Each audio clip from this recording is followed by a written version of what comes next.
Have you ever wondered how to revisit your old Instagram stories? Maybe you posted something a while back and want to see it again.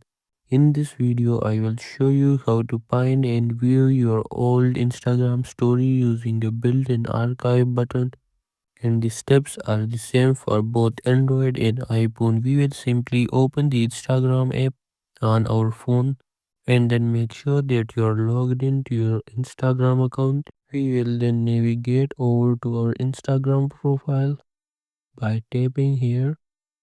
So tap on the three horizontal lines at the top right corner of the screen. The thing which we are looking for is this archive button, and that is where all of our Instagram stories are going to be saved. You see, every Instagram story expires after 24 hours, but it is not deleted permanently from Instagram servers.